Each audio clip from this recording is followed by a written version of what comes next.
Thank you. No news is good news. I think, yeah, I wasn't gonna ask. Where were you this morning, Sheriff? Here. Gene, did you get a call from the paper? Republican meeting? Yes, in regard to the jail. Yeah, never mind. That's all I needed to know. Neither of these I guys didn't get got it one either. either. Yep.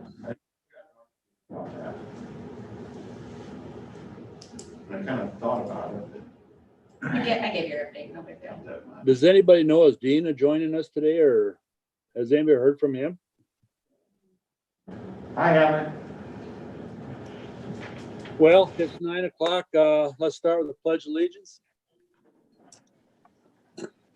I pledge allegiance to the flag of the United States of America and to the republic for which it stands, one nation, under God, indivisible, with liberty and justice for all. Not as much lag time there. Yeah, there isn't. Not as much lag as there was. It's a little faster.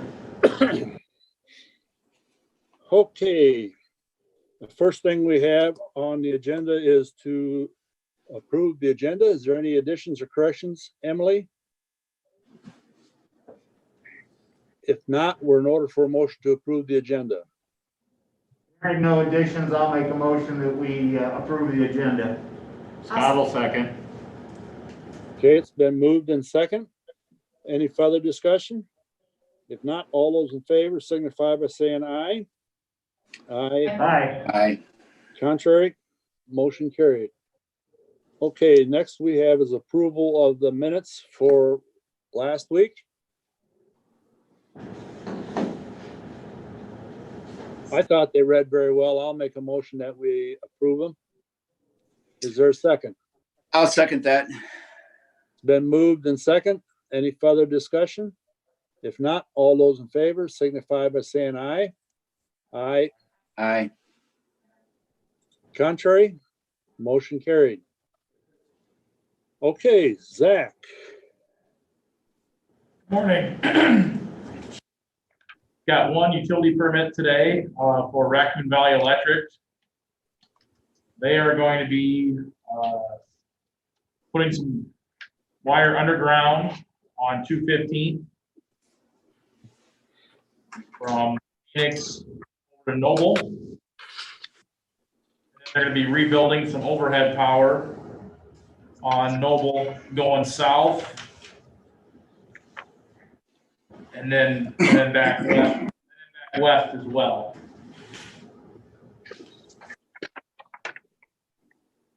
On 230th to Mahogany. All existing overhead right now in those locations.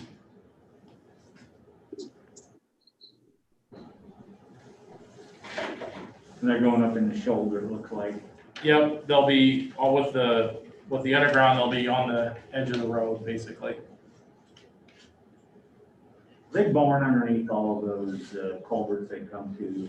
Yep, they were gonna go around or under. I've clarified with them that we are gonna go under all those. That way, if we ever have to replace those culverts, Don't have to worry about the tail. they're out of harm's way, and Right.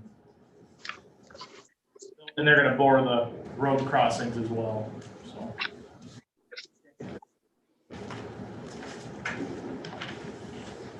Okay, any other questions on the utility permit? If not, we're in order for a motion to approve or deny. I'll make a motion that we approve the utility permit for Raccoon Valley Electric Co. I'll second. Okay, it's been moved and seconded. Any further discussion? If not, all those in favor signify by saying aye. Aye. Aye. Aye. Contrary, motion carried. Thank you. Okay,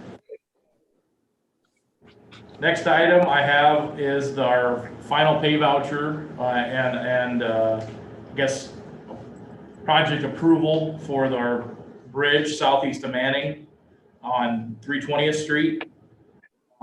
Obviously this has been done for quite some time, but we've gotten all the final paperwork that we've needed from the contractor, and we're ready to basically approve the project so we can get this closed out by the DOT. It did fall in right at contract amount. We didn't have any change orders on this one, so we're just paying the on the contract that's left. Okay, Zach, I have a question. If you add up all those estimates and the 3% retainage doesn't come up to $319,293.50. It's like $16,480.29 difference. Well, that's not good. No, I mean,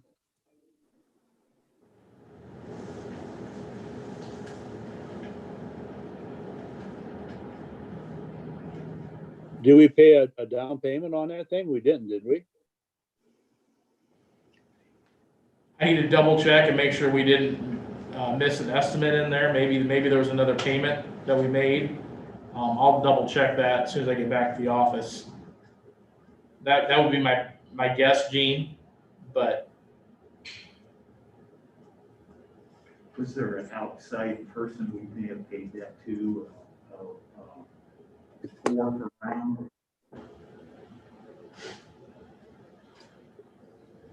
no.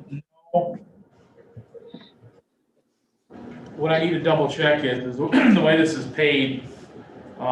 We pay the contractor directly, and then we get reimbursed from the DOT with our bridge money. So this should be just for getting the contractor paid. So I will do some checking. There must But you're be sure, but you're sure that the retainage is $9,578. I'm pretty sure of that, but I will double check and get back with you. And what you'll see is this back in the bills for next Monday is when we'll put it in for actual payment. So I can update you next week on what I found out on this, if that works. Do you want to wait with having approved till then, or? You can wait till approve it till then. That shouldn't be a problem. Okay, yeah, I should have mentioned this earlier to you, but I just. That's fine. You're right. It doesn't add up. We're missing a number somewhere. I'm pretty sure the contract amount is right. And I'm thinking the retainage is probably right. I'm guessing it's a fact that there's a payment that's made that's not in the list, but I'll double check that. Okay, then we'll make a note in the minutes that it's gonna be tabled till next week. Yep. Okay.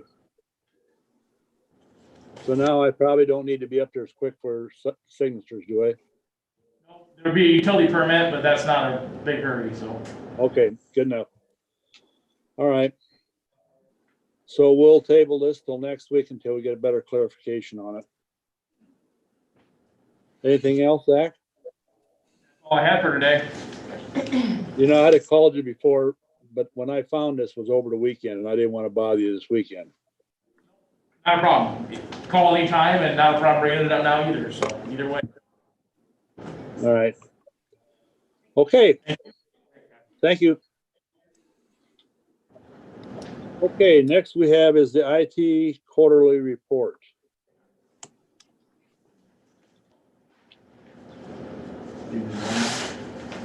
I'll refer to you if I have any questions.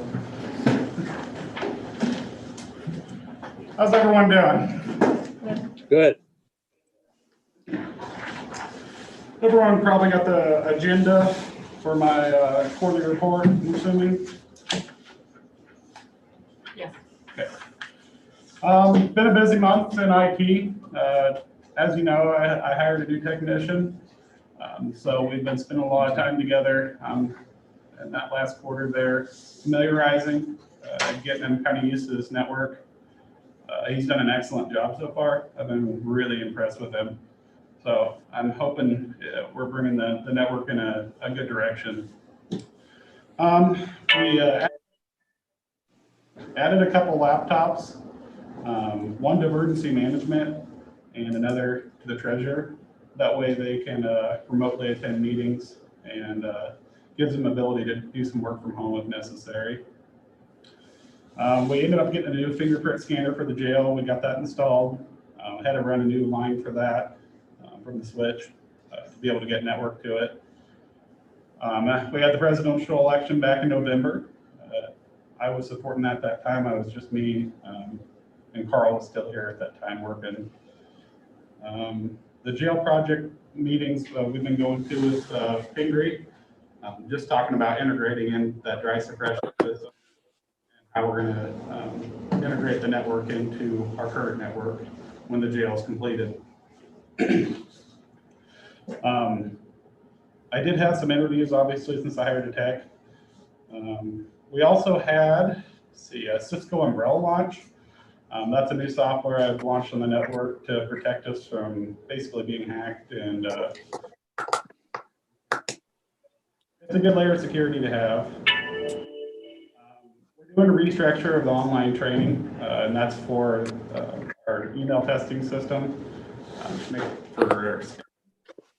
We're testing users and training them so they're able to identify different emails as spam, and then they know that this is something I shouldn't click and what to look for, like the indicators. We've been doing some work on the deputy cruisers. We had a couple of them have some issues with their network. So Ben and I spent some time rebuilding the modems in those. We are also looking to do some stand upgrades in the comm center.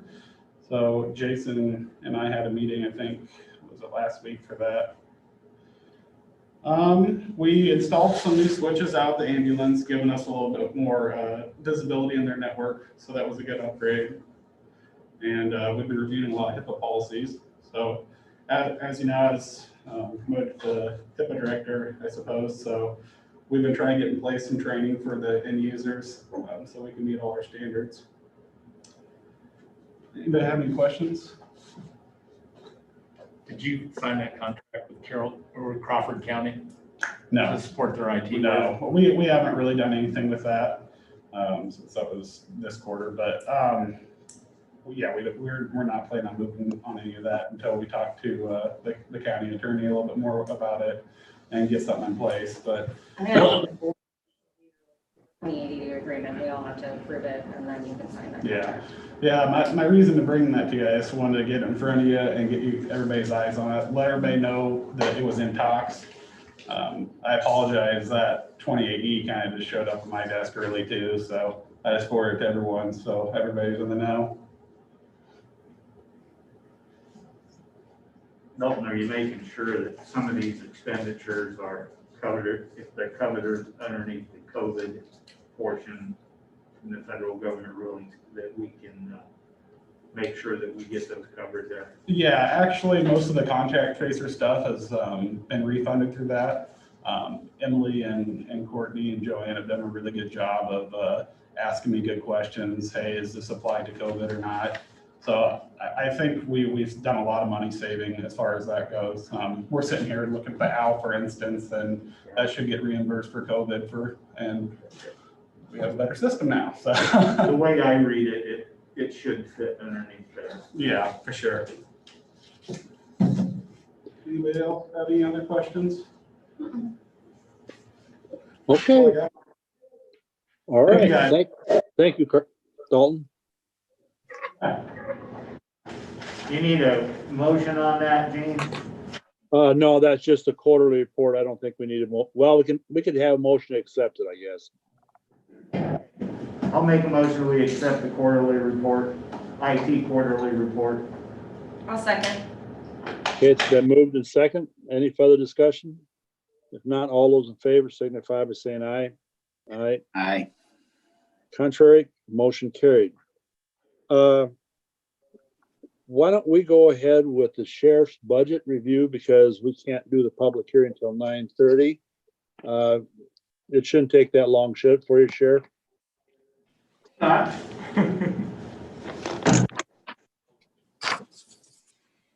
Morning, everybody. Good morning. Should we start with the jail portion first? Where it starts off prisoner room and board. Do you guys want me to go down this line by line, or has everybody had a chance just to look it over and if they have any questions? how would you prefer it? Why don't you just go down where there's any changes at? Okay. Room and board, I think the county attorney may have alluded to this a little bit in his presentation, but we've kind of been hamstrung a little bit as to how we can collect revenues. Room and board is no longer part of the court order. We are still collecting them. I think we'll be successful at that. Our numbers are down this year though, and just due to the COVID situation. Salaries went up just minimally, and that's figuring pretty much for full staff for the new jail, hopefully. Holiday pay stayed the same. The insurance went up a little bit. A lot of that's an unknown. I always figure for a family plan. A lot of times that's not the case.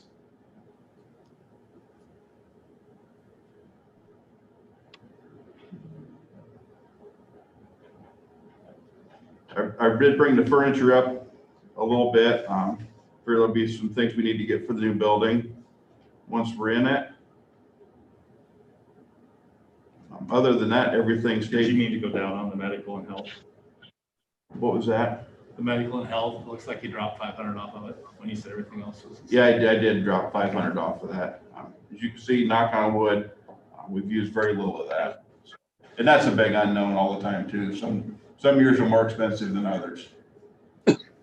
Yeah, Scott, just to bring you up to date, once we have someone in jail, we become responsible for their health.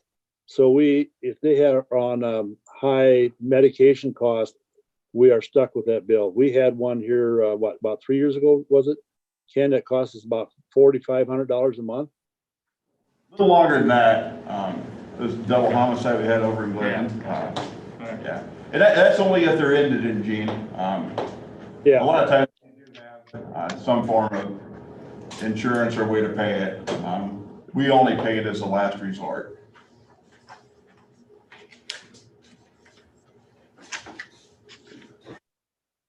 So at the bottom there, I guess let's just go to your back sheet.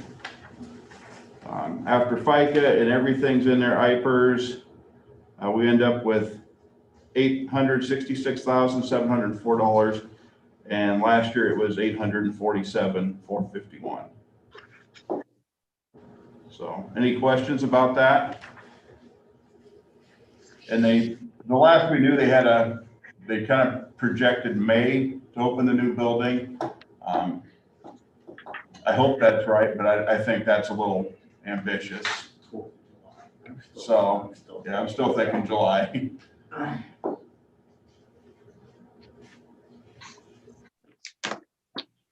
Any questions on the jail part? All right, go on to the next one, Ken. Okay, the next one is the sheriff's office budget. Have revenues, $20,000 for mileage. We're a little under that this year for projections. Surcharge on fines, that's down because of COVID. You can see weapons permits year to date for 2020, 2021. We're way high. We're averaging anywhere from 20 to 25 weapons permits a day right now. Miscellaneous fees, I kept that at $18,000, and the sheriff's fees at 40, even though it looks like we're set to come in a little higher there, for a total revenue stream in our office of $98,900. Does look like we're going to be over that this year. Salaries, that first line there, regular employees, those are for the two lieutenants, Franzen and Kretzinger. That is just a 3% increase. They're attached to what I get. I kept their overtime the same at $16,000. The insurance did go down a little bit. One of the employees went from a family plan to, I believe, just single employee. Vehicles I kept the same. Pretty much everything else is the same there. And then when you get down to the next line where it says salary, regular employees, that is the sheriff's salary, Shauna's, and then we did add Melissa Seward in there. So we had some redundancy in the office, which has always been brought up on our audits. I think we talked about that last year. And so far that's been a big help, especially with all the weapons permits. So that did increase that, which also increased the employee insurance.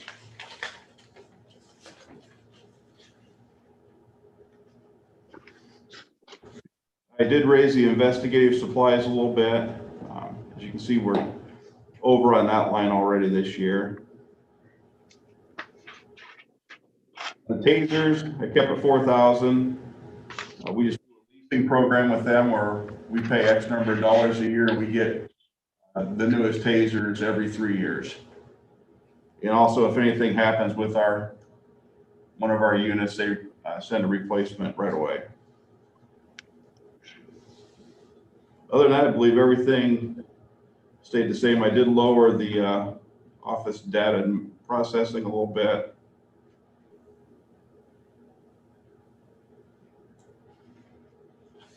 So then if you keep going, flip the page, get to the end, we end up with, for the sheriff's office budget, $1,260,245. And last year the budget was $1,188,518. Any questions about that? You kind of skipped over your regular deputies on the end there. How many vehicles are you talking about for next year that you're looking at? What was that? How many vehicles are you looking at for next year replacement? I believe I have 3 budgeted. Okay. We're trying to go a little higher on the mileage. Usually we try to get rid of them right around 100,000. That seems to be where the issues kind of start. But knock on wood, we haven't had very many issues lately. So we're going to try to run those a little bit longer and see how they do.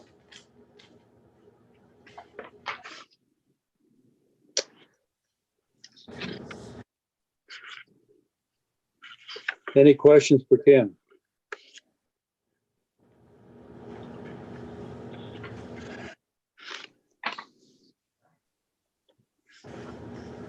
You got anything else, Ken? Oh, and I will touch on the, down there at the bottom of the second page, salaries, regular employees, the line that is 435,562. That is for the deputies, and that was a 2.5% increase. So.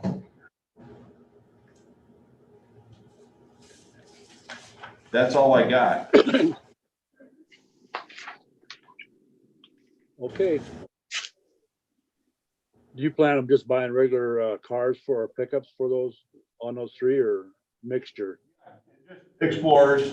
The only reason we wanted that Tahoe was because it was the K9 unit, just to give us a little extra room. Otherwise, everybody else is getting along good in the Explorers or the Durangos, so no issues. Okay. All right. Any other questions for Ken? If not, thank you, Ken. Have a great day. You too. Did I get you to 9:30? No, you didn't. I can stay and talk for a little bit. Listen. What, Have a good anything else you want to bring up on the progress of the jail?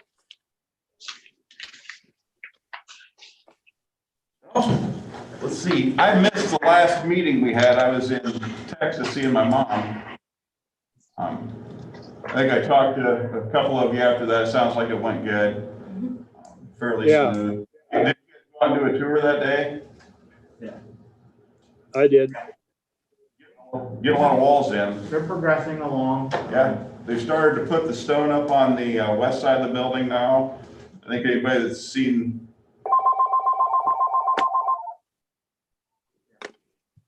We should, once the acid wash gets on that brick, it looks to me like it'll tone that down some. I like the match. I thought we did that match. The acid wash makes a big difference. Yes, I think, If people see it where it hasn't been acid washed, it looks dirty and right. kind of grimy yet, but they have acid washed this part out here and it makes a big difference. So, Yeah, I think that stone on the south side looks good too. it does. I haven't looked at that yet. Yeah, it makes a Yeah, you have to step out there and look at it. Pretty good match, but Yeah, it is. well, it must be a process. They send each piece with that lift and, but they're doing it no matter what the weather is. So, Do you know, are they all done laying block inside now after this last couple weeks? there's still a few walls left to do, and then of course they've got a couple openings in there where they're still bringing stuff up. That'll have to be finished off towards the end. So, but I'd say they probably have 95% of the walls up on the jail level. They're probably over up here. Get all their equipment out of there. Yeah, they got some stuff to get out. It will be nice when the stairway comes and they get the stairway set. Yeah, have you heard any more on that stairway? I have not.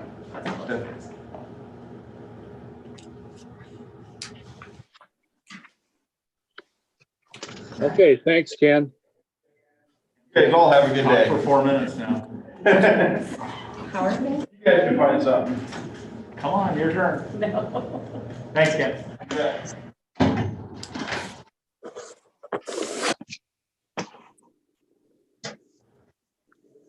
Okay, does anybody have a short committee report?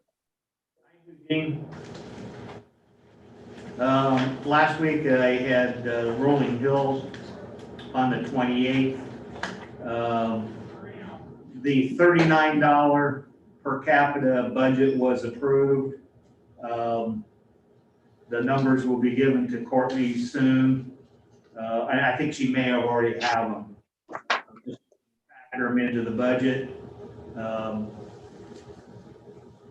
I think the two new members were pretty happy with it. They did not get a vote on it, but they were happy that we actually included them into the process. They will be part of it very soon. There was some discussion on a building, and we were going to make a tour of a building. The region to the north actually owned the building, or a large portion of it, and they would like to sell it. It's where our access center is. We're currently looking into two options. We're looking into the purchase of that. We're trying to put a number on it, but it was hard to put a number on it when no one has seen the building.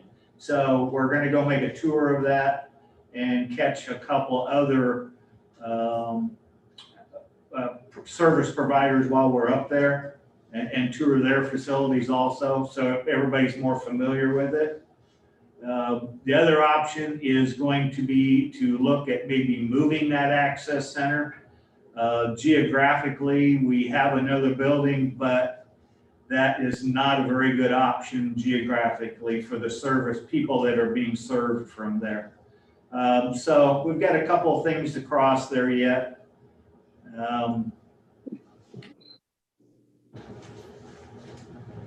Other than that, everything else, we did do one partial of a denial. It was a service that we had started with CARES money. The CARES money, we are not opening up the fourth round of it. So that funding was dropped.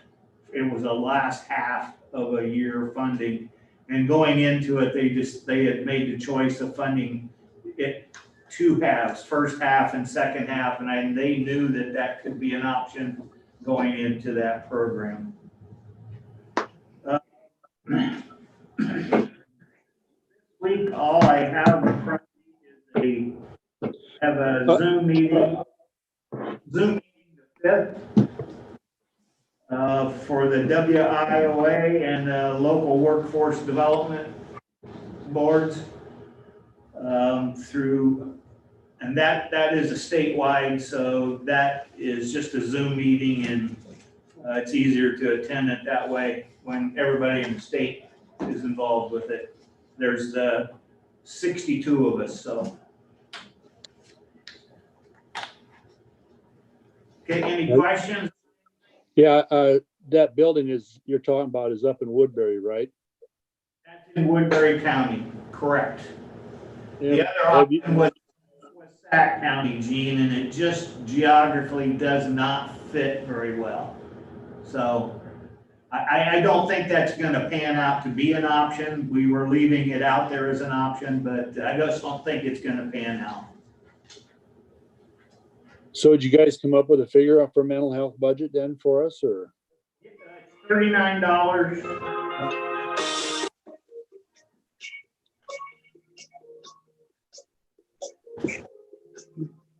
I don't believe Don has sent the full amount to me just yet. Hopefully get that today. But I talked to Courtney on Friday, and she said that Don has sent her everything she needed to, and I believe, let's see, it should be, the budget amount's gonna be like 8.3 million total wide for the region. Our portion, I don't have that broke down on this sheet, our portion of it. It's gonna be in that $700,000 range. Around 730, someplace in that neighborhood, if I remember seeing it. She had it up on the board, but she hasn't sent that information to us yet, so. Okay, good enough then. All right. Thank you, Rich. Okay, next we have at 9:30, we have a public hearing for fiscal year 21 county budget amendment.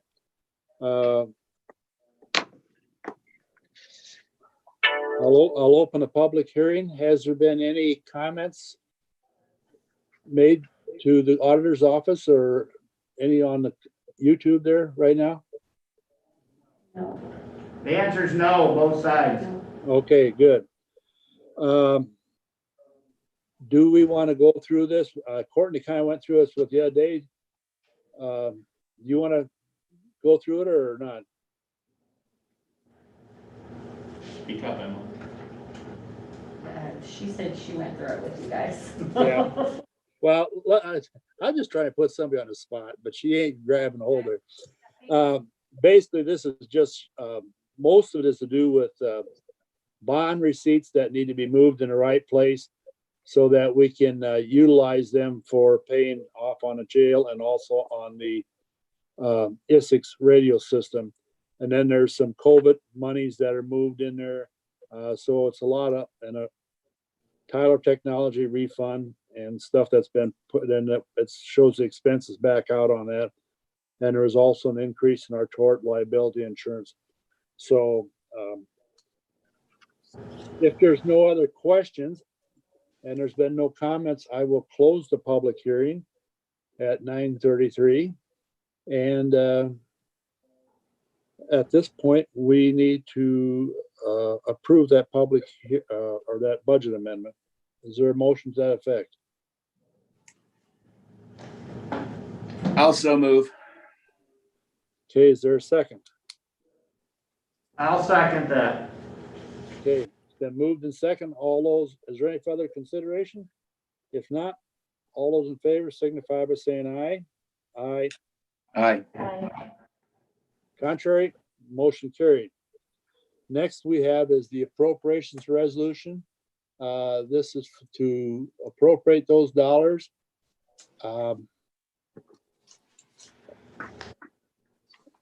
Is there any discussion on that? If not, we need a motion to approve the resolution.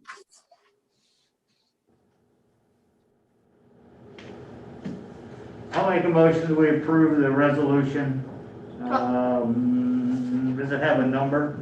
No, it doesn't. It's just a budget appropriations resolution. Okay, I'll make that motion. I'll second. Okay, it's been moved and second. Any other discussion?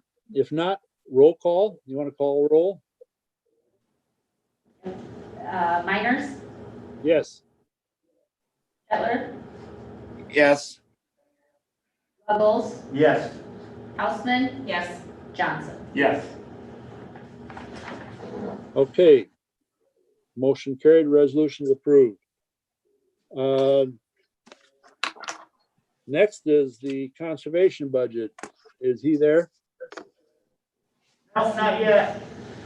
Unless he's joining us by Zoom. I don't see him there either. I sent him an invite.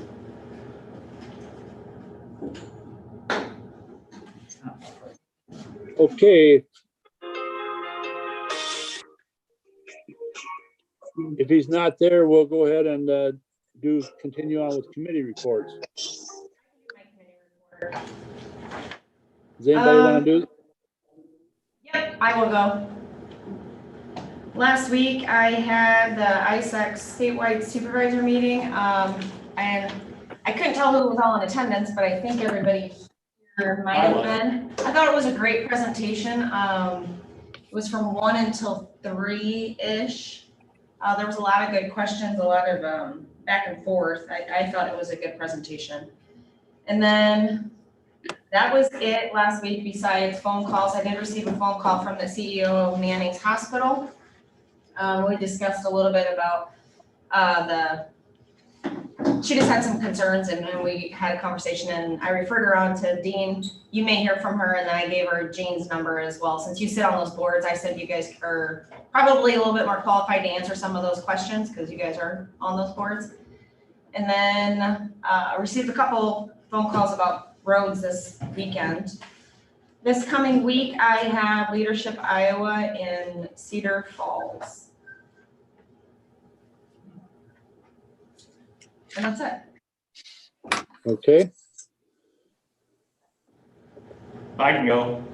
Okay, Last go week, ahead. I met with Rick Hussinger, Region 12, for a couple hours. I'm glad, Rich, you're still on the executive board, correct? Yes. I'm glad you're there. And I met with RSVP, foster grandparents. They're proposing no salary increases because they're not sure of funding, but they are applying for 4 Zoom programs. They'll do meetings remotely. I had no clue what those cost, but they're only $150 a year. And they're looking to buy several laptop type devices to share with their volunteers.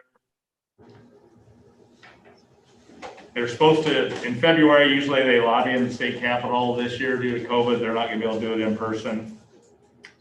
That's all I have. Any questions? Nope. Okay. I can go next, I guess. Wednesday night, I had the Carroll County 911 Joint Service Board meeting. The first item on the agenda was to election of officers.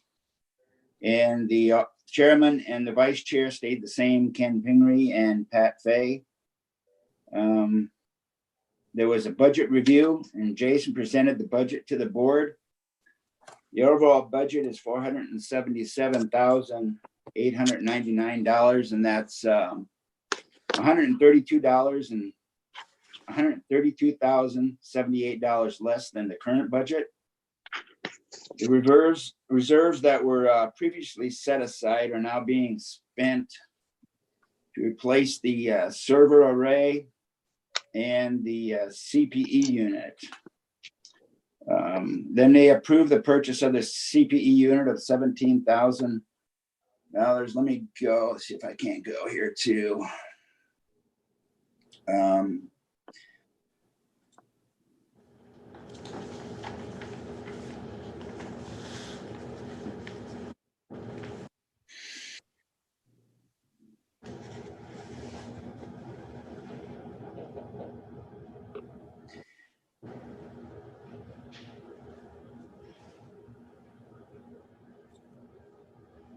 They had a 3 quotes on the service array, storage array unit.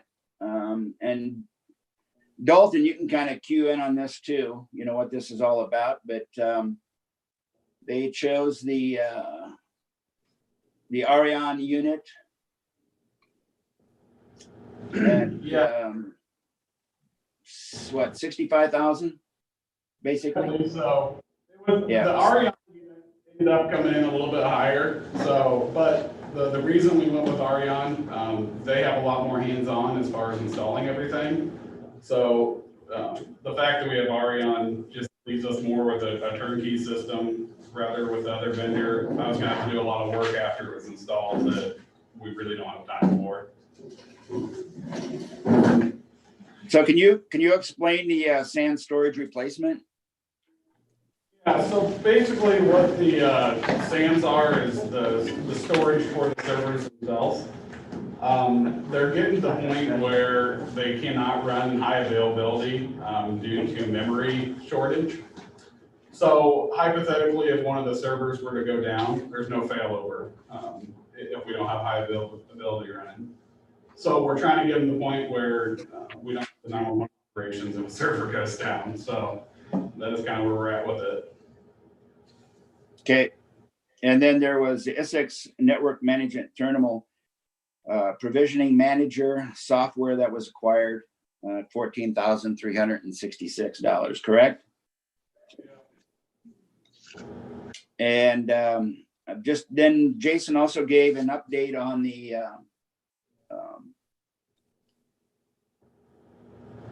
let's see here, on the Essex, the radio project. That's taken them a lot longer than they had projected because of COVID delays. The engineers are going to work on the tower testing in Manning today. And the equipment shelters at every of the the equipment shelters are being wired as we're speaking. The project manager stated that the coverage testing is scheduled for March, and acceptance testing will begin after that. Let's see. Just a side note that the Glidden Ralston School District has transitioned to the Essex system and are very happy with the clarity and the range of radios. Jason also commented that IKM Manning is looking at the radios and announced to the board that any public safety or public service entity can purchase the radios and gain access to the Essex system as well. So that is that. And I'm trying to find, let's see.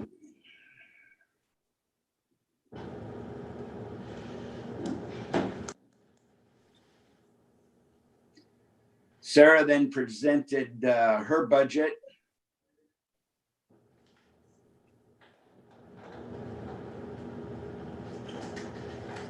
And it was, the county contribution will stay the same. Her budget looked a lot better. I'm trying to find it here if I can. Hers is about 7, well, no, I'm not gonna guess if I can find it.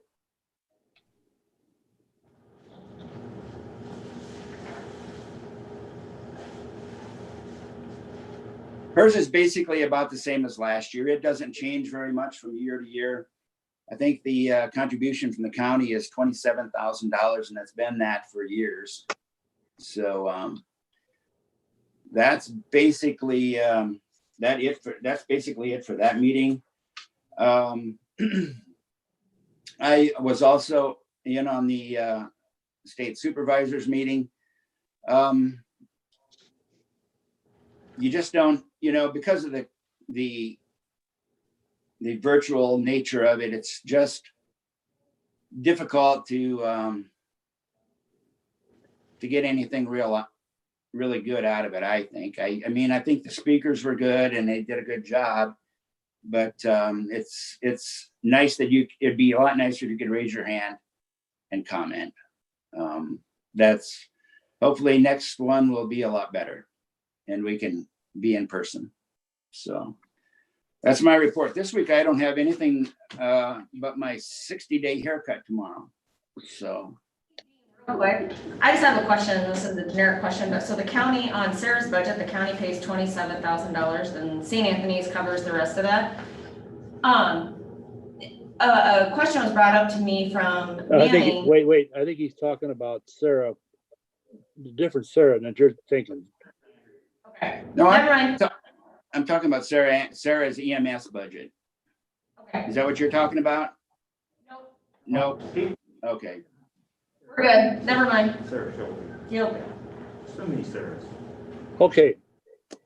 I think Jason is there, correct? Jason, you want to go over your budget? So we'll start with the general basic. So on the revenue side of things, so I want to go over just a few things here. Our camping fees. So in 2020, our camping fees were up to $169,448. And that was up from $160,129 last year. Part of that was due to a little bit of a rate increase at Swan Lake.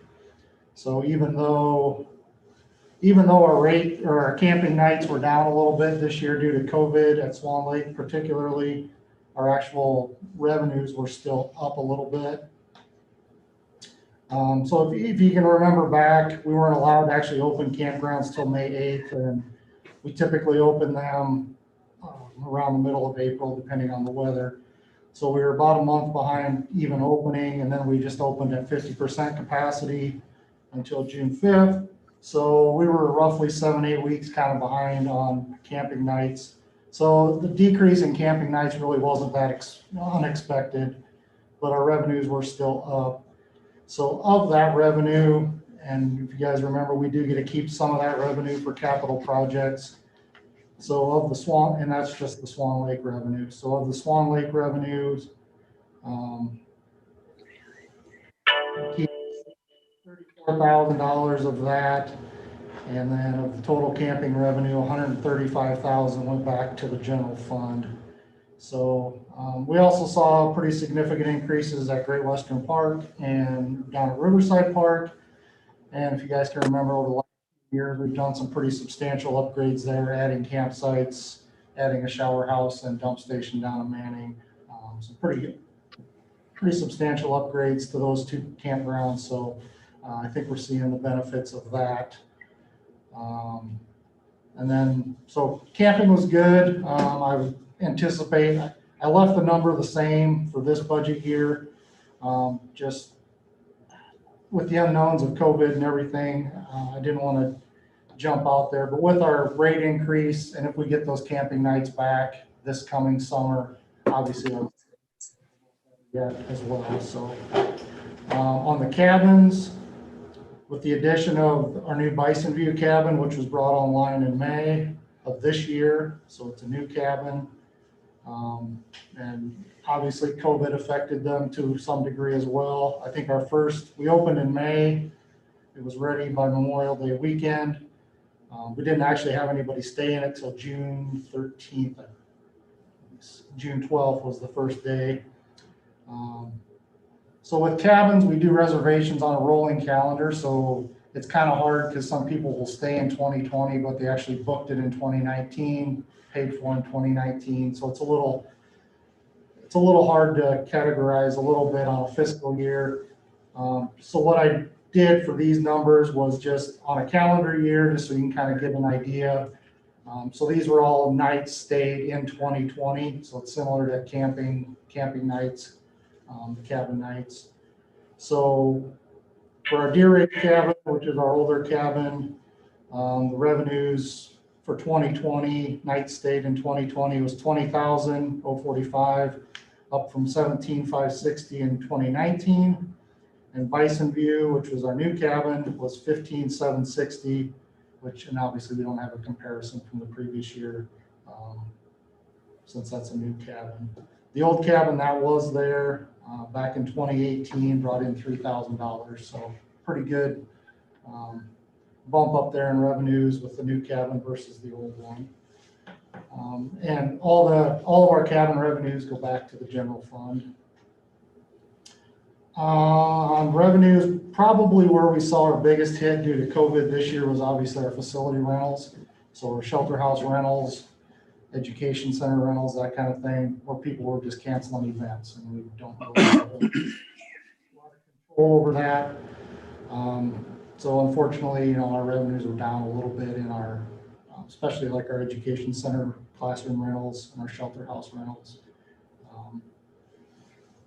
But we hope those bounce back this year, and with the addition of the new e-shelter that's being built right now, we've got more reservations on the books for that already for this coming year than we have had in previous years ever. So, and it's not even done yet. So we're pretty, I didn't bump any of those revenues up just because we don't know exactly what COVID's going to do, but I'm cautiously optimistic our camping revenues will be higher than what I have here, and also our facility rentals will be a little higher with the addition of that new shelter house. So total revenues are up about 23,000 this year from last year, and I think that number will be a little bit higher even yet, but we're at $210,000 on general basic revenues. So if we go into expense side. Jason, question on that equipment machinery, why the big jump there? I'll talk about that when I get to my equipment budget, but we had Okay. basically our cab track loader is in need of some major repairs, and it's a very old machine, so we're looking at selling that to offset some of the cost of buying something different. So Okay. that 10,000 will be the sale of that machine. On expense side, want to talk a little bit. I know you guys all approved 2.5% for employees, non-union employees. I want to talk about that a little bit with my department. So up until a few years ago, if you guys can remember, we were always covered by a union contract out there, all of our employees. So our employees, which I think is important, voted that out when they could a few years ago. Before that, I never really had the chance to make any adjustments to wages or anything. It was always basically what the Board of Supervisors and the union agreed to, and that's what I budgeted for every year. But now without the union, I feel it's kind of my job to keep salaries in my department at least competitive. One, for the employee, but also for our department too, to be competitive with other county conservation boards or the DNR and stuff across the state for employee retention and for getting employees, when you have job openings, to be competitive in that market a little bit. So what I did this year, our county conservation board system does a salary survey every year, encompasses every county conservation board in the state. Every employee within each county conservation board, tabulate all that, give statewide averages for each position in county conservation. And then I also took, back when we had the union, there was an agreed upon group of counties that they used for a comp group when they did negotiations. So I took that group and also added some other counties, basically any county that was the same population or close to the same population as Carroll County, also the same budgets, more than what the budget is now, and then also kind of staff structure, so we're kind of comparing the same positions. So I have those two numbers, and basically it's my goal is to kind of keep them towards the statewide average, or at least somewhere between that comp group and the statewide average. I figured all those numbers out, and Dean and Rich have copies of that, and I can get copies to the rest of you. How those numbers break down. Basically, instead of the 2.5%, I did do, and I am proposing for position in my department based on those two. Basically, get a little closer closer to that statewide average. It doesn't get everybody there. There's a couple positions I left at 2.5% because they're fairly good to where I think they're comfortable.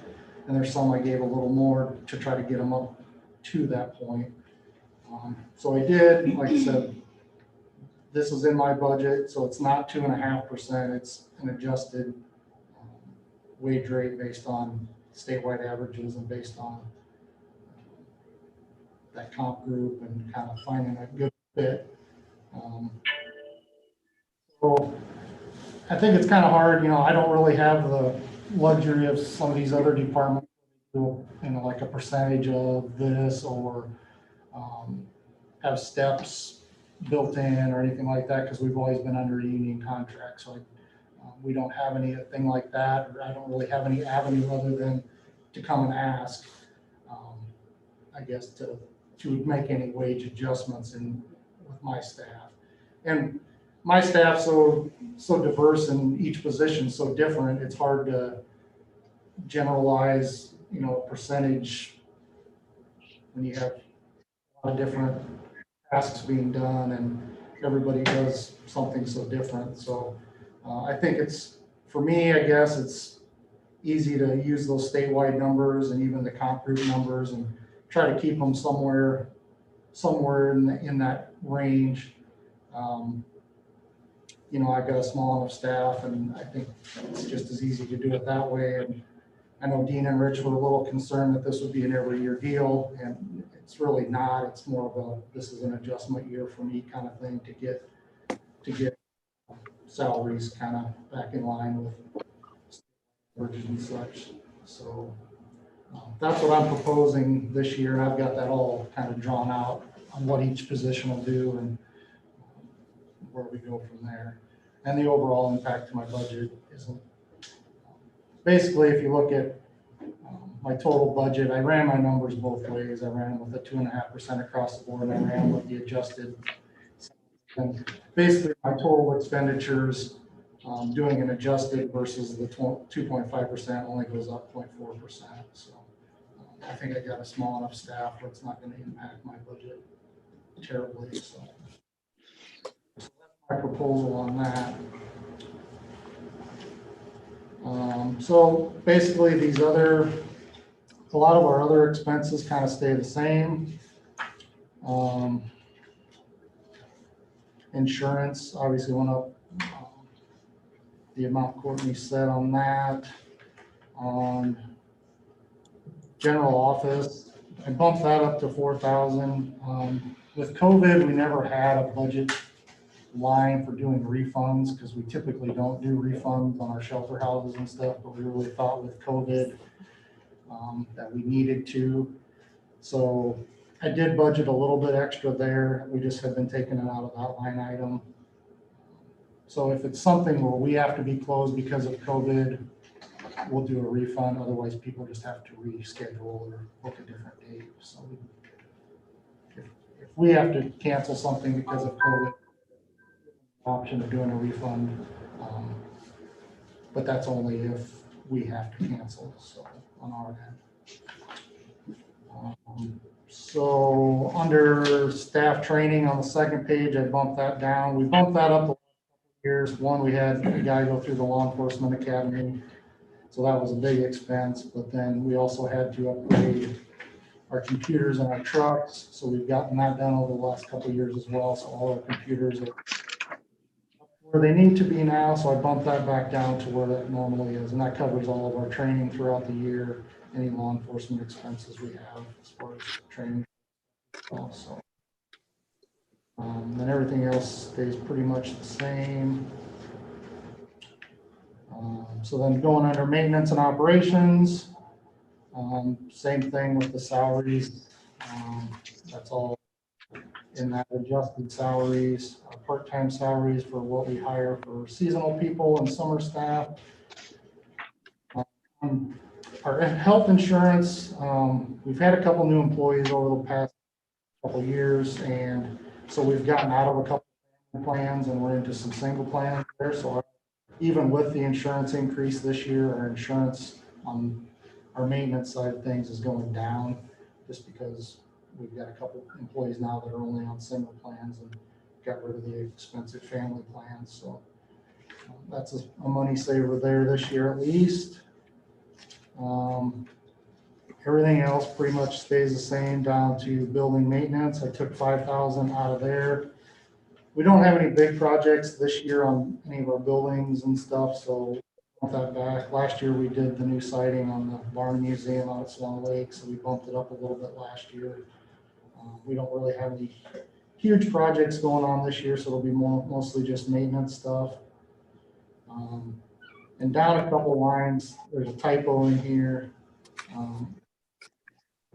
Under radio and telephone, that should be 4,500, and then parks maintenance, that should be 30,000. I'm not sure what I got messed up in there. The total at the end is the same, but those two lines got. You say that radio is how much? 4,500? 500, and then the parks maintenance and repairs should be 30,000. And the total at the end is the same. I just had those two. It doesn't affect the overall totals any. It just goes. I must have had a typo in there or something when I gave it to Courtney. So those are about the same. So yeah, so my overall on our general basic side of things, overall totals 928,428.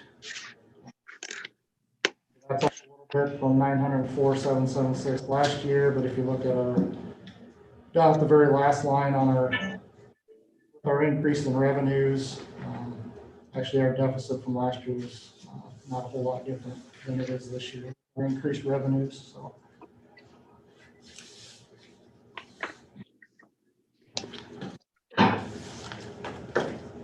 So backing up on that major equipment, that increase there is for that change off of that track loader, right? Yeah. So yeah, under our major equipment, so what we had, sorry, thanks, Gene. So we had a cat track loader. It's 35 years old. It was a secondary roads kind of thing that we have been using of theirs, or not theirs, but they bought two of them back in 1985. One we were using, one they were using. Theirs has since a few years ago, they kind of did the same thing. It kind of really wasn't worth fixing anymore. So they got a track skid loader to replace it, and that's what we're looking at doing. So under my major equipment this year for my rotation, I had a truck to replace one of our trucks at the shop that we plow snow with and pull trailers around with, a 3/4 ton truck. And then also our naturalist vehicle. Those were the two things in the rotation for this year. So what we did was we took the naturalist vehicle out to save a little money this year. We're going to try to get another year out of it. And then, so what I've got in there this year is a track loader, skid loader, similar to what Secondary Roads just bought. And then also replacing that plow truck. So that's what I've got in my budget this year. We're gonna try to sell that track loader and the trailer as is.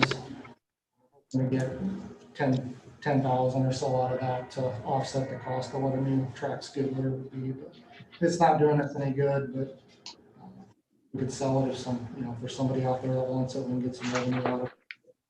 Offset that cost, so.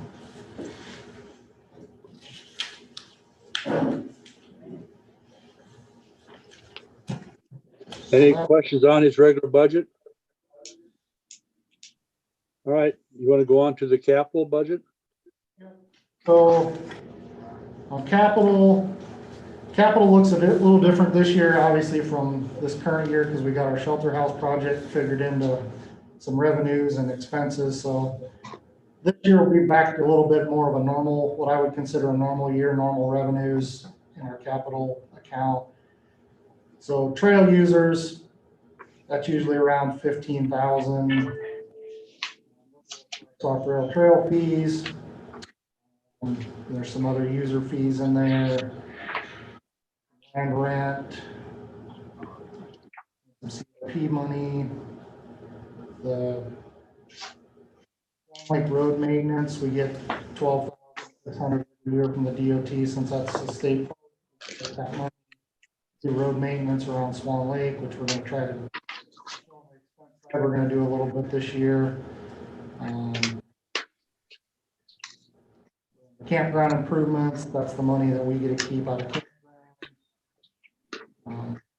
Then also in here, I've got grant proceeds of 10,000, and then also donations of 20,000. So we're still on our e-shelter project, we're still working towards playground equipment over there. So we've got some grant applications out for some money, and then also we're working, our conservation foundation still working on donations for that project. So we're hoping, I've got the expense in for the playground, but I'm hoping most of that will come as donations and grants to cover the majority of that project. So it really shouldn't be any expense, or a whole lot of expense anyway on our end. Most of that should be covered by. Total revenues for our capital side of things this year is 153,135. And then on the expense side, I put some money in there for road maintenance. The road around Swan Lake, we need to do some crack sealing, and there's some areas that are getting pretty rough. Slurry leveling on, so just some road maintenance there. Sauk Trail, I put 25,000 in there. We've got a bridge that's up north of Hazelbrush going towards Breda that is in need of repairs. Got a company getting an estimate put together right now, so I don't have an exact number on that. But basically going off when we had to fix the Maple River Bridge, I'm kind of budgeting some money in there out of our trail fees to pay for that. If it doesn't come in as bad as we think, we did go up and look at it, and Zach, the engineer, went with us. So depending on where that number comes in, we may try to fix it yet this winter if we can swing it.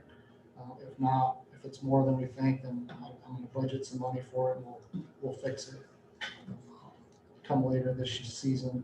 But we'd like to try to get it fixed this winter if we could. So that's what that money is for. If we don't get it fixed now, we'll fix it then.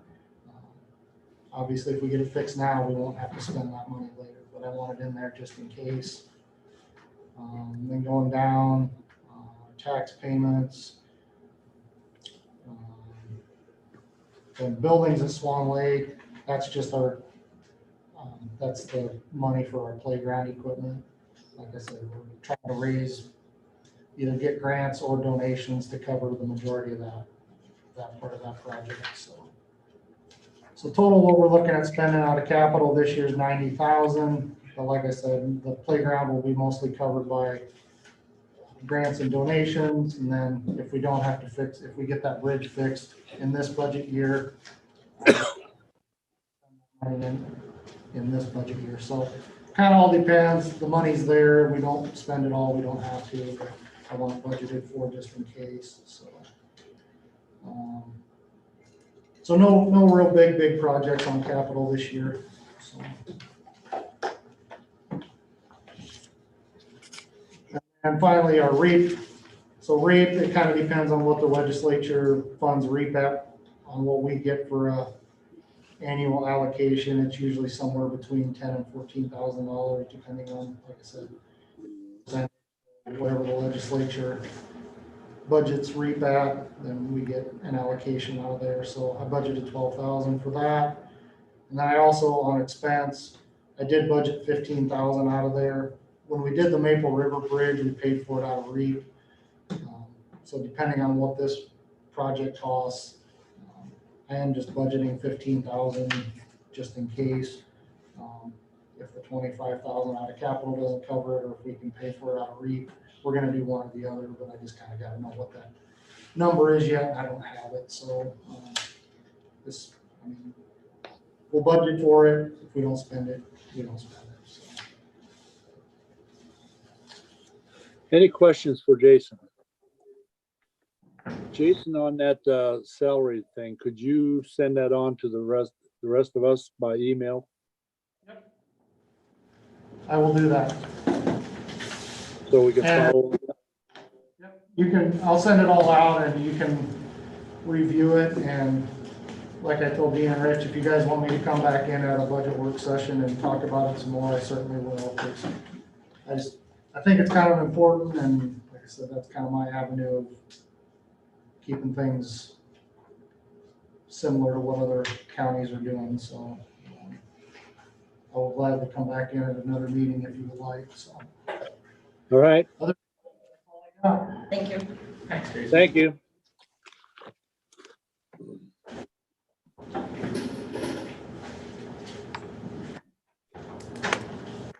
Okay. We've got everything done but one committee report, right? So I guess I'll go next.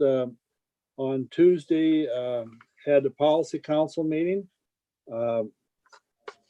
They went, well, first on Tuesday, I did attend that DHS Child Services web Zoom meeting. They just talked about how they've been handling child services through the COVID situation and stuff like that. It was more meant for, I would say, the service providers and the people actually working at DHS, but I did attend that and listen to them. Then on Tuesday night, I did attend the policy council meeting. We went ahead and we approved the program report, which showed the number of kids that we had in there. We are at, let me get to that here. Again, we are not fully enrolled because of COVID. So, and this is also by the blessings by the feds. So we're currently at the end of December was at 191 people when we're funded for enrollment for 247. But we did have 91% attendance, which was very impressive. On early Head Start, we had 35 kids enrolled out of 36 that were funded. And on the end of December, we had 9 home-based ones that were being center-based people that were being done on a home basis situation. We did go through that we have some staff openings. Some of those staff openings are due to people that are moving from the early Head Start and Head Start down to center-based because we're starting those programs up now and are opening them up. Again, our volunteer and in-kind figures are low due to COVID because nobody's coming in and volunteer. We did have one child abuse reported in December. That was down in Dallas County, and then went through all our health issues. We had no health and safety classrooms, health and safety issues to report. There was no committee reports, no IM and PI alerts. They were doing some virtual learning for a few of about 6 of them for 3 to 4 year olds. It's real sporadic. Still doing one child. It's just a trial run. I don't know that this is going to go anywhere, but they were doing that. Update on our buildings. They did open up the Carroll Center on January 18th. They are currently got, it's gone real well. They have 19 kids enrolled out there. This is the center-based early Head Start. That went real well. The Prairie location is about a month left yet. The contractor's still going through stuff down there yet. They plan a walkthrough on the February 24th. We did go through our program goals and also our strategic plan. We reviewed them. We also had a request to approve over 2 purchases of over $5,000. One of this is for a visual screener, and the other one was for some other equipment. We did approve those, and basically what it was is a vision screener, and then there was 2 playground equipments, one for the Carroll and Perry centers for their center-based locations. We did approve those. We did have some COVID funds that were still left there. We did approve a carryover request on those to carry those over, not knowing what was gonna come out as far as more, cost on that COVID. They reported on recruitment kickoff. It went really well on that. And we did some eligibility training in regard to enrollment and policy. Then on Thursday, this guy had an absentee mind for a while. I was signed up for the statewide supervisors meeting and totally blew it off until I got a call from Dean Shetler if I was in the meeting or not. And by the time it was too late because I was way out of town. So they are going to be running that on later on a another. They'll be able to perform it on a tape or whatever. So I'm going to view that later on. They're going to make it available. I did check into that already. Then on new opportunities on Thursday night, we had our board meeting. We accepted our financials. We did approve a property tax exemption for out at the Carroll location, out the new building, and also a notice of federal interest in the new building out there. Went through all our financial reports and everything that I just went through on the policy council. We went through all that stuff, so I'm not going to repeat that again. We did approve a weatherization assistance program for a HEAP 2101 for $209,256. We approved a weatherization assistance program for MEC, which is through Mid-America, for $54,880.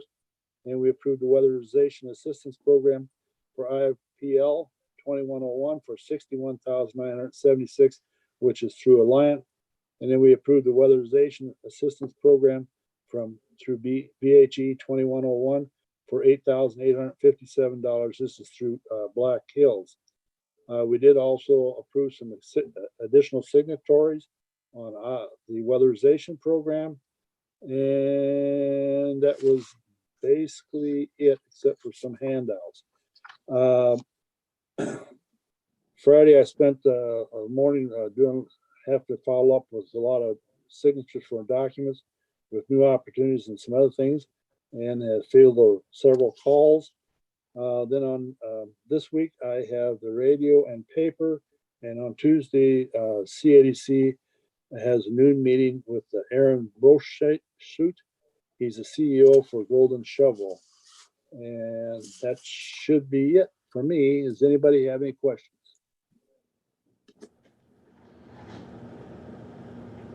Dean, you're on mute. Dean, you're on mute. There we go. Okay. I just wanted to follow up on my report. I did find the EMS budget, and it's 98,721 this year. That's down from 100,553 from last year.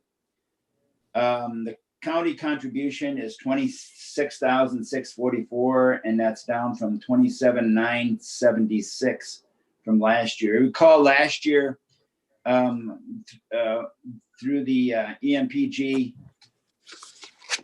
federal grant and through reserves, they were able to purchase the drone for the sheriff's department. And in closing, I guess I would say that the preliminary budget hearing is set for February 17th at 6 o'clock. So that's it. I'm done. Okay. Stephanie, back to your question in regard to, you're talking about Sarah's, the public health nurse. Dean, can you answer that? She's paid through St. Anthony, right? Correct. Yeah. We just give them a grant block money of so much. Does that answer your question, Stephanie? Yes. Okay. So, kind of to follow up a little bit, I was really quite busy last week fielding calls on vaccine priorities and how and who was supposed to get what vaccine, where and when, and all this stuff. It led to discussion about our contract with St. Anthony Regional Hospital. And we sign an agreement every year. There's no 2080 agreement, but it's an agreement. I think, Gene, you can probably know about as much about that as anyone. That goes back a long time, and it's pretty well laid out what the deliverables are for the hospital to public health. So the Board of Health holds that document, and it's signed by the CEO of the hospital and the Board of Health chairman. So I did a lot of scrambling around last week on that as well. So any comments on that part of it? We're opening up right now. It's A1 or B1 right now today. So that means 65 and older can get their vaccine shot. And I'm not sure exactly how that's being rolled out. I think they're encouraging people to get a hold of their healthcare provider and set something up. So from what I got, and I had visit with Sarah a little bit prior to this phone call, and I see that individuals called me during the meeting here, and I'll have to return it when I get done here. But my visit with Sarah is that they will, they're going to run everything through public health right now due to the low number of doses they're getting, because they want to have control of that so that it doesn't get wasted, or, make sure it goes to the right people, I guess. So, and I had a follow-up visit with my doctor also. They are not taking a list right now. So it's just all going through the public health. Now, public health, I think if you look out there, they're saying that you should keep track of them through the Facebook. And there's also a link on St. Anthony's where you can sign up for emails to follow up on. I suspect the way this vaccine's coming out, it's going to be a while before that 65 group is totally inoculated. So that's what I know about at this point. Yeah, I would agree. And the biggest problem that we're having is just getting the vaccine. And that's, at the first 1,000 doses that came out, 600 went to St. Anthony, and 200 went to Manning Regional Hospital, and 200 went to McFarland Clinic. So I don't know that we're getting that kind of numbers anymore. And you're probably right, Gene, is that they're probably just holding them right there at public health. Well, and I think those first doses went mostly through the medical staffing and stuff. One thing I did notice that I will report this weekend, I follow a website that our deaths jumped 4 on Saturday, 3 on Sunday. And I was kind of questioning why that was. And then I see an article today that was due to a backlog of reporting by the feds. So they're just catching up with the deaths that we had in the past. But so we are up to 43 now. So it did jump. Yeah, it jumped from 34 to 43 pretty quick. Yeah. Okay. Any comments from those in attendance? Well, real quick, I want to circle back to that. The only reason why I brought that conversation up is I just want to make sure the complaint that I had received, I get, that contract has been in place forever. It doesn't mean we can't revisit it. And huge respect to St. Anthony's, but I just want to make sure that we're being equitable to the 3 great places we have, facilities that can distribute vaccines. And I just want to make sure that we're being equitable as a county, because both of those two other, well, one in particular is still in our county, and they are a great facility, and they were denied any vaccines this last time. And I get to your guys' point, we're not receiving the doses that we had gotten the first time. So I can see why they'd want to keep that at public health. I just want to make sure that we're doing everything equitable, and one facility is not getting picked over the other. And maybe in the future, we take a look at that contract. Okay. So if you go to the county website and you go to the COVID-19 info page, we're in phase 1B, tier 1. This would be first responders, firefighters, police officers, child welfare social workers, pre-K and 12 school staff, early childhood education, and childcare workers. So that's tier 1. That's going to be the priorities, and I don't know. I'm not sure exactly where the 65-year-old fits into that, or, the. Well, and I think the thing is, we see stuff like that. Des Moines is starting to vaccinate more people. Well, we got to remember, I assume the state is allocating those out based on populations. So you're going to see more activity in higher population areas. But I'm in hope that we're doing everything equitable, and I do think that's being done. I think the public health is probably doing the right thing, is making sure that it gets handled correctly. And I can see the point with that few doses. Why would you go out and scatter it around too much? You know what I'm saying? So just go through one people. Everybody's got the same reason, the same location they can go get that shot at. It's within the county, but it'd just be done by the public health, the way it's set up right now. Well, and like I said at the last meeting, I think a concern of the Board of Health and probably public health at some point in time is they may have more, they may have an adequate supply of vaccine, yet they don't have the logistics to actually get it out there. So we could quite possibly be faced with that as well. So I think it's just a patience thing. I think we have to be a little patient, I guess. Yeah, and she said too, once they get more dosage, they're not saying they're not going to hand out to some of the other clinics and stuff to help spread it out. It's just right now there's just not that much out there. Right. So, okay. Any other comments? If not, we're in order for a motion to adjourn. I asked Emily what's for next week. Oh yeah, what's for next week? On the agenda. Nothing for next week. Nothing? Courtney did tell me that we're going to probably wrap up with all the other budgets next week. She was planning on doing hers this week, but with her not being here, she plans on doing hers and the rest, and she will put those numbers in that are in place right now and try to come up with a budget figure to start with that we can work from and then start going from there. So that's what I know is on the agenda for next week. Other than that, I don't know of anything else. And we will probably go back and revisit the bridge payment thing too. I'm thinking it's payables as well next week. Yeah, and it'll be payables too. Yep.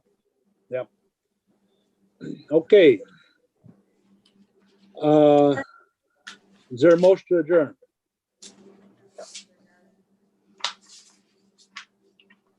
I'll second. Then moved in second. All those in favor signify by saying aye. Aye. Aye. Contrary? Motion carried. And I am doing the paper and the radio today, so I don't know if I mentioned that earlier. Thank you. All right.